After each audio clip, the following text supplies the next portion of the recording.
My name is Rachel, and I'm a 33-year-old homemaker. My husband, Adam, and I have been married for 4 years, but we haven't been able to have a child yet.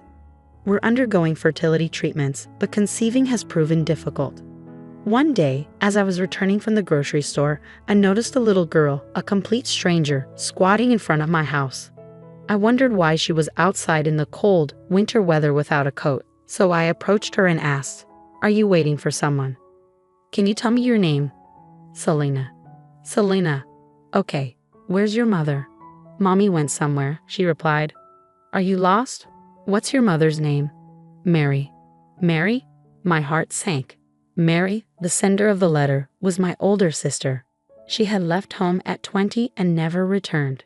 It's been nearly 17 years since we last saw her. As a teenager, she often ran away, got into trouble with men, and caused financial and emotional strain.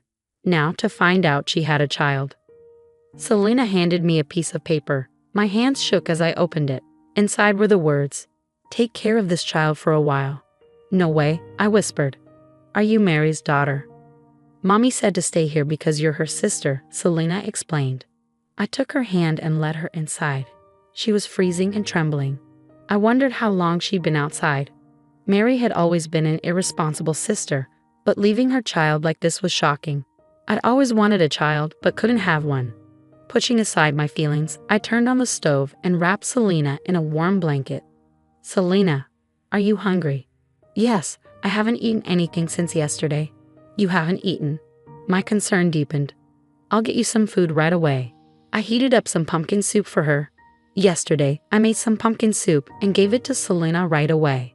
It was her first time trying it, and she eagerly drank a lot, clearly enjoying the taste. "This is delicious, it's really good," she exclaimed with a big smile. I was delighted to see her enjoy the soup so much, but it also saddened me, as I wondered what kind of meals she was used to. Instead of questioning her about her usual diet, I focused on cooking more food for her to enjoy.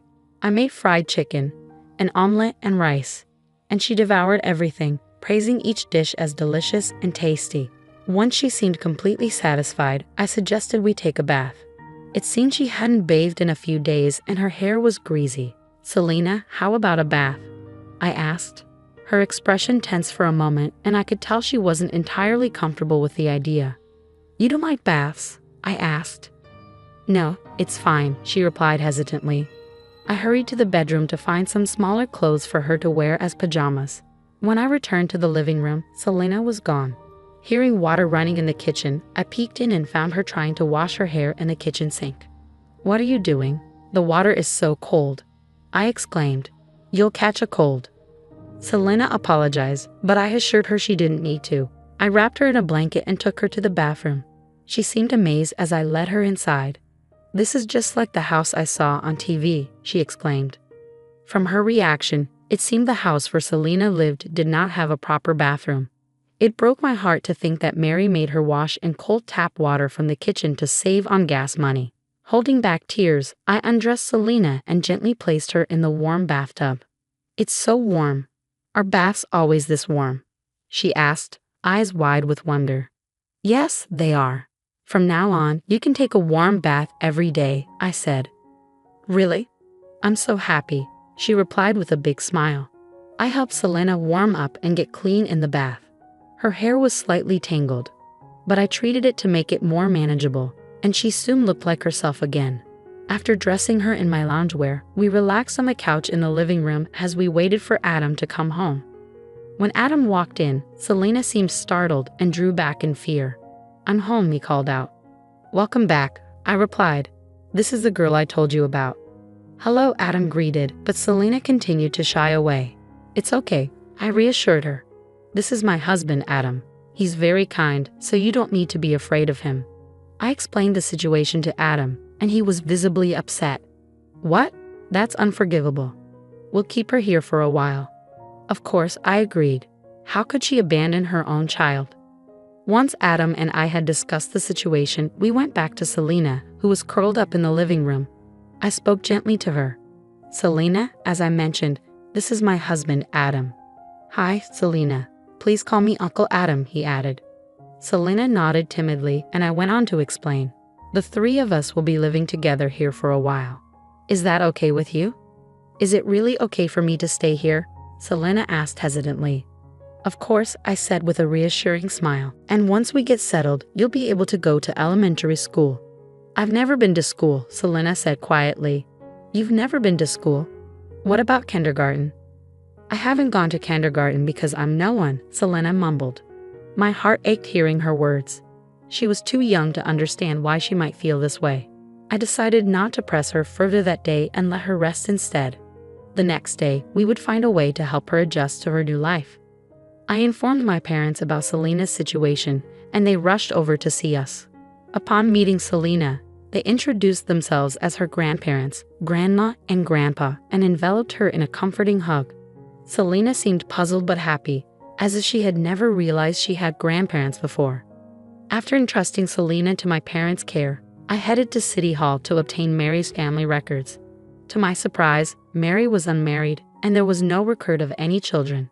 It appeared that Selena's birth had never been officially registered, making her essentially a non-existent child who never received any formal notices, such as enrollment for elementary school. This revelation shed light on why Selena referred to herself as no one. After consulting with various authorities, including the Child Consultation Center and the municipal office, we finally managed to establish Selena's family register. I happily informed her, Selena, now you can go to elementary school. I'm so happy for you. By this time, it had been over a month since Selena came to live with us, but she hadn't opened up much. She always seemed skittish, especially whenever Adam or I moved. Additionally, whenever she made a mistake, she would apologize excessively, curling up her body and covering her head. It was evident that Mary's past actions had left a lasting impact on her. Selena, you don't have to apologize so much, I reassured her. Uncle Adam and I will never get mad at you, and we will never harm you. I promise. Really? Selena asked with a glimmer of hope. Of course, I replied sincerely. I made a promise, but despite that, Selena's shyness persisted. However, as time passed, she gradually became more talkative and even began to smile more often. Then one day, Selena blurted out, I wonder when she will come for me. Those words struck a chord with me, evoking a sense of sadness. Despite Mary's mistreatment, Selena still longed for her mother. Since Selena's arrival, every day had been filled with joy for me. We had wanted children so badly and treated Selena as our own daughter. We hoped she would stay with us for a long time. The day after Selena's statement, she received an invitation to elementary school. I was relieved that she would finally experience the same school life as other children. Now that it's settled, we need to prepare for school, I said to Selena. We'll need to buy a school bag, stationery, and lots of clothes. Let's go shopping today for new clothes and stuff. I can get new clothes. I've already got some, Selena replied. It's not enough. You'll need more comfortable clothes for school, I insisted. So Selena, Adam, and I went to the shopping mall and got everything she needed for school. I was so excited about preparing for her school entrance that I ended up buying a lot of clothes and stationery. As we headed home, the three of us laughed and joked about buying too many things. However, to my surprise, I saw Mary standing in front of our house. Mom, Selena exclaimed. Mary responded coldly, It's not welcome home. What were you thinking? How dare you come here? I stepped in, trying to calm the situation. Hey, calm down. Don't yell. It's not productive. First, you need to apologize to Selena. But Mary only glanced at Selena and refused to make eye contact. What are you trying to do? I asked. We can't just stand here talking. Let me in the house. I'll do it even if you don't tell me. Let's go, Selena, Mary said, ignoring my question. I decided to let Mary in and ask her what was going on. Is this your husband? She asked, pointing at Adam. He's a nice guy. Nice to meet you. I'm Adam, he replied. I don't know how to say this, given it's our first meeting, but the way you've treated your child makes you an unfit parent. Mary seemed taken aback by Adam's boldness. You're too arrogant, my brother-in-law. You can't talk to me like that. You don't know me. Maybe not, but I do know you didn't take care of her properly. How could you neglect your own child? Adam countered. Mary, clearly irritated by our accusations, seemed unable to grasp the gravity of her actions. I was perplexed by her lack of accountability. I asked Selena how she felt about seeing her mother. and it was clear she was still scared. She couldn't look Mary in the eye and recoiled in fear. Initially, I assumed Selena missed her mother, but now I wasn't so sure. As I was contemplating this, Mary spoke up. "You two don't have kids, right?" she asked. "No, but so what?" I responded. "Well, I'm going to leave this child with you," she declared. "I've raised her through the toughest stages of her life. You should be grateful to have an older kid now." Adam was incredulous. "Do you even know what you're saying? You're abandoning your own child as though she's an object to be handed off." "I know exactly what I'm saying," Mary shot back. "I'm giving you childless people a kid to raise. You should be thankful." I shook my head in disbelief. "That's outrageous. We're not giving her back to you, even if you ask. We've already made her a family register, and she's going to start elementary school next month. We'll make sure she's happier than she was with you." "Oh, so you've made a family register for her?" Mary retorted, seemingly indifferent. "I did," I responded. "Why didn't you file a birth certificate?"